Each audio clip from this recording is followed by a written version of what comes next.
관건절 물량이 좀 집중이 되면서 성장세가 견조할 것으로 좀 보고 있습니다.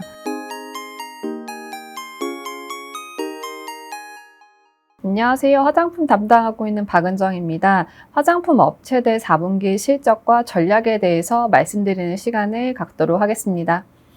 우선 하나증권 화장품 업종 7개 기업 커버리지 합산 4분기 영업이익은 3,000억 정도, 3,100억 정도 추정을 하고 있고요. 컨센서스 대비해서는 이제 소폭 감소할 것으로 좀 보고 있습니다. 4분기는 특히 이제 11월부터 이제 업종 주가가 리오프닝 기대감으로 상당히 좀 급등을 했는데, 실제 실적은 이제 산업 자체가 제로 코로나 기조가 좀 유지됐고, 이제 11월부터 중국 현지는 코로나 확진자들이 좀 확산되는 등의 이유로 산업 환경이 상당히 좀 좋지 못했습니다. 그래서 4분기 기업들의 실적이 대체로 이제 시장 눈높이 대비해서는 이제 보수적으로 보고 있고, LG생활건강과 아모레퍼시픽의 이제 전년 동기 대비 매출이 상당히 좀 감소하는 실적을 좀 발표했던 사례가 있습니다. 다만 이제 중국 현지가 이제 중국 명절 춘절을 전후로 좀 정상 환경으로 좀 돌아오고 있고, 중국인의 이제 해외 여행이 점진적으로 좀 증가되고 있어서 1분기는 이러한 이제 변화 과정들이 나타나는 이제 좀 리오프닝의 과도기라고 좀 보시면 좋을 것 같고요. 2분기부터는 리오프닝 효과 등이 이제 산업과 기업의 실적에 나타날 것으로 좀 판단을 하고 있습니다. 기대감이 좀 주가에 반영된 측면은 있지만, 방한 외국인의 유입은 이제 올해를 시작으로 지속적으로 증가되는 이슈이기 때문에 섹터에 대해서 조정 시 매수 관점으로 이제 접근하실 필요가 있다라고 판단을 하고 있습니다. 인바운드 수요 측면에서는 이제 대형주는 이제 아모레퍼시픽, 그다음에 아모레G 등이 이제 수혜가 좀 강할 거다라고 보고 있고요. 중소형주 쪽에서는 이제 클리오가 수혜가 클 것으로 좀 보고 있습니다. 면세 따이공 수요 측면에서는 이제 LG생활건강이 이제 수혜가 좀 클 거라고 좀 보고 있고요.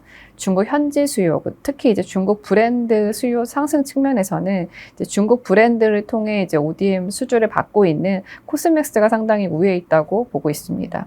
LG생활건강을 처음으로 이제 화장품 섹터의 실적 발표가 시작되었는데요. 이제 LG생활건강은 연결 매출 1.8조 원, 전년 동기 대비 11% 감소했고, 영업이익은 1,300억 정도 기록하면서 컨센서스를 하회했습니다. 제로 코로나 영향, 중국 내 확진자 증가, 수요 약세 등의 영향으로 화장품 매출의 감소폭이 상당히 컸고요. 특히 최종 소비자가 대부분 이제 중국인인 면세 매출이 전년 동기 대비 31% 감소하고, 중국 매출 또한 전년 동기 대비 27% 감소하면서 부진한 실적을 좀 기록했습니다. 이에 따라서 화장품 영업이익이 10% 수준으로 좀 하락했고, 이 감소폭도 화장품 부분의 부진이 상당히 영향을 좀 미쳤습니다. 발표되고 나서 다음날 이제 실망 매물로 주가가 상당히 좀 급락을 했는데, 1분기까지는 이제 지금 면세 시장 환경이, 국내 면세 시장 환경이 부진한 것으로 좀 파악이 되고 있습니다. 그렇기 때문에 이제 당사도 1분기 LG생활건강 영업이익이 감익이 좀 불가피할 거다라고 좀 보고 있고요. 좀 빠른 반등은 어렵겠지만, 중국 현지 수요가 지금 이제 춘절 이후로 이제 수요가 빠르게 이제 회복되는 점, 그에 따라서 이제 현지 따이공들을 통해 유통된 화장품 재고 어느 정도 소진이 됐을 겁니다. 그러면 3월 중하순부터는 이제 따이공의 재고가 리스타킹이 필요한 상황에까지 이르를 거기 때문에 3월 중하순부터는 면세 수요가 올라갈 개연성이 있습니다. 그래서 3월 중하순부터는 LG생활건강에 관심을 좀 키워야 되지 않을까, 그렇게 좀 보고 있습니다.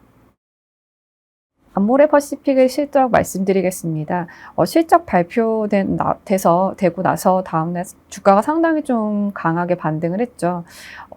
연결 매출 1조 원, 전년 동기 대비 18% 정도 빠졌고요. 영업이익은 전년 동기 대비 128% 좀 증가하면서 컨센서스를 32% 상회했습니다. 상회의 요인에 대해서 좀 말씀드려야 되겠는데요. 중국 법인의 수익성이 상당히 좋아졌습니다.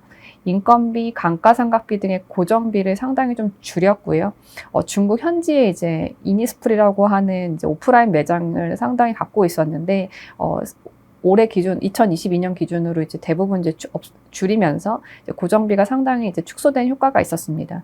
그리고 4분기에 이제 중국 현지 수요가 약하기 때문에 매출을 이제 촉진시키고자 하는 마케팅비를 상당히 좀 축소했습니다. 그래서 그렇기 때문에 이제 비용이 상당히 축소된 효과가 이제 이번 실적에 나타났고요.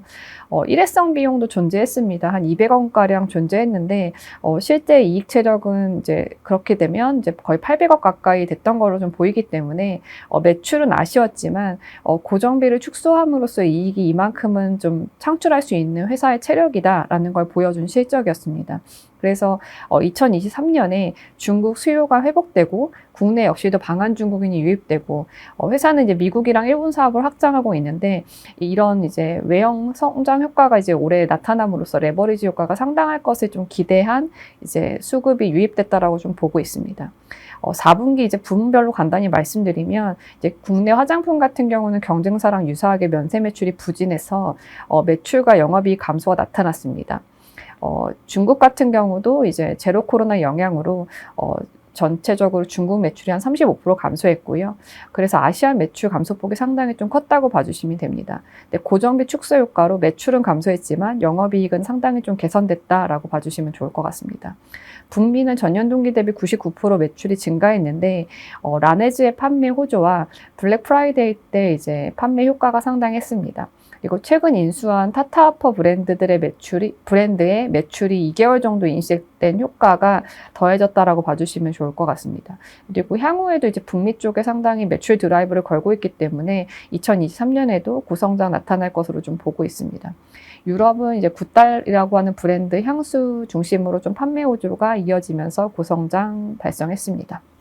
애경산업 말씀드리겠습니다. 오늘 2월 3일 실적 발표를 좀 앞두고 있고요. 연결 매출은 전년 동기 대비 8% 성장한 1,600억 가량, 그다음에 영업이익은 175% 증가한 129억 정도 당사는 좀 보고 있습니다. 그래서 컨센서스 대비해서는 좀 잘하지 않을까 좀 예상을 하고 있고요. 화장품은 이제 5% 정도 성장할 것으로 좀 보고 있는데 마스크 착용으로 상당 기간 이제 매출이 감소했던 홈쇼핑 채널향 매출이 4분기부터 이제 뚜렷하게 플러스 성장 전환될 것으로 좀 보고 있습니다. 그리고 중국향 수출이 이어지면서 수출이 좀 전년 동기 대비 2% 정도 성장할 것으로 좀 보고 있고요. 아직 매출은 작지만 이제 H&B나 온라인 채널 쪽의 매출이 이제 성장을 했다라고 보시면 될 것 같습니다. 생활용품도 견조했는데요. 이제 수출이 2자릿수 가까이 성장을 했고 내수 같은 경우는 가격 인상 효과들이 좀 더해지면서 이제 생활용품이 한 10% 정도 매출이 성장할 것으로 좀 예상을 하고 있습니다. 2022년은 이제 생활용품이 이제 이익이 상당히 좋아지는 모습들이 이제 나타났었고요. 2023년 같은 경우는 중국과 이제 국내 리오프닝 효과로 이제 화장품 매출이 이제 성장하면서 이익을 이제 화장품 쪽에서 견인해주는 한 해가 될 것으로 좀 보고 있습니다. 클리오 말씀드리겠습니다. 2월 중순에 실적 발표가 나올 것으로 좀 보이고요. 4분기 이제 역대 최대 이제 매출 기록했습니다. 연결 매출 전년 동기 대비 22% 성장하면서 723억 원 정도 나타날 것으로 좀 예상을 하고 있고요. 영업이익은 전년 동기 대비 3% 성장한 48억 원 이제 예상을 하고 있습니다. 이익은 다소 좀 아쉬운데요. 역대 최대 이제 매출을 기록함에 따라서 이제 직원들의 사기 진작 차원에서 인센티브가 좀 지급된 것으로 좀 보입니다. 그래서 매출은 오히려 이제 컨센서스를 상회하는 실적이 좀 나타났기 때문에 좀 괜찮은 실적이다라고 좀 판단을 하고 있습니다. 부분별로는 이제 국내가 상당히 좀 잘했고요. H&B 온라인 면세 성장 채널에서 이제 성과가 상당히 좀 두드러졌고, 그러니까 해외 같은 경우는 일본과 중국의 비중이 좀 큰 편입니다. 근데 일본은 이제 진출한 지 좀 5년 정도 가까이 돼서 브랜드가 좀 리뉴얼하는 단계가 좀 나타났던 것 같고요. 중국 같은 경우는 이제 코로나 영향으로 좀 부진했다고 봐주시면 좋을 것 같습니다. 그에 따라서 미국이랑 동남아가 상당히 강했는데 이제 일본과 중국이 좀 부진하면서 성장폭을 좀 상쇄했다라고 봐주시면 될 것 같습니다. 2023년에 좀 고무적인 부분은 방한 중국인 유입이다라고 좀 보고 있고요.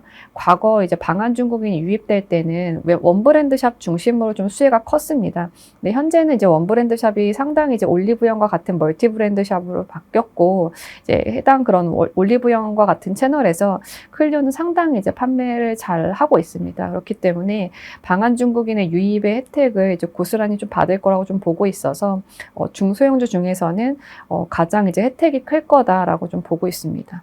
코스맥스는 실적 시즌 마지막 날 발표될 것으로 좀 보입니다. 4분기 실적은 중국 제로 코로나 확진자 증가 영향으로 좀 좋지 못할 거라고 좀 보고 있고요. 실제로 12월 확진자가 상당히 증가됨에 따라서 코스맥스의 상해 공장의 직원 출근율이 20% 수준밖에 안 됐다고 하고 있습니다. 연결 매출은 전년 동기 대비 13% 정도 감소할 거로 좀 보고 있고, 영업이익은 86% 감소한 43억 정도 예상합니다. 그래서 컨센서스를 이제 하회할 것으로 좀 보고 있습니다. 국내와 중국이 대부분의 이제 매출과 이익을 창출하는데, 중국의 이제 부진한 영향으로 모두 감소할 것으로 좀 보고 있습니다. 국내 수요는 그래도 괜찮았고, 그러니까 일본향 수출도 나쁘지는 않았는데, 중국이 부진함에 따라서 국내가 좀 다소 아쉬웠고요. 중국 같은 경우는 이제 매출이 부진함에 따라서 수요 저하 되었고, 이제 생산성 하락, 물류 대란 등에 겪어서 수익성이 상당히 하락했다라고 봐주시면 될 것 같습니다. 미국은 7% 정도 성장했는데 기저가 좀 낮았다고 봐주시면 될 것 같고요. 두 개 법인 중 하나인 오하이오 법인이 청산이 예정되어 있습니다. 그래서 이제 고객사의 안전제거 물량이 좀 증가되면서 성장했다고 봐주시면 좋을 것 같습니다. 4분기 이익은 말씀드린 대로 국내와 중국 매출이 감소함에 따라서 수익성이 상당히 하락할 거라고 좀 봐주시면 좋을 것 같고요. 오하이오 법인 청산과 관련해서 일회성 비용들이 일부 반영될 여지가 있습니다. 그래서 4분기 이익은 좀 보수적으로 봐야 된다, 이렇게 좀 보고 있고요.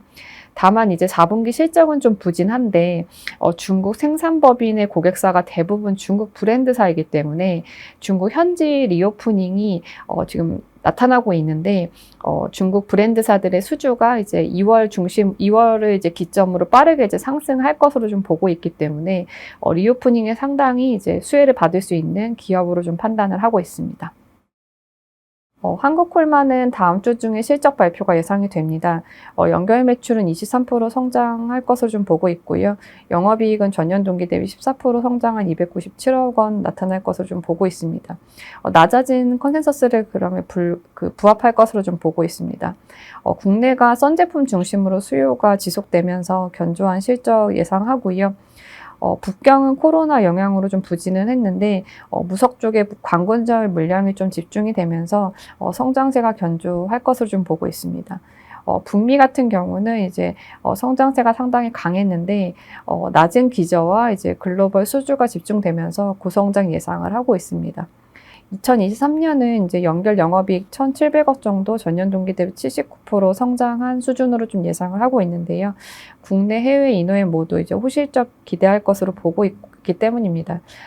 전체 사업 부분들이 다 2022년 대비 견조한 실적이 나타날 것으로 좀 보고 있기 때문에 기업 가치가 점진적으로 상승할 것으로 좀 보고 있습니다. 이상으로 화장품 업종의 4분기 실적 내역과 전략을 말씀드렸는데요. 투자에 도움이 되셨으면 좋겠습니다. 오늘도 즐거운 하루 되세요. 감사합니다.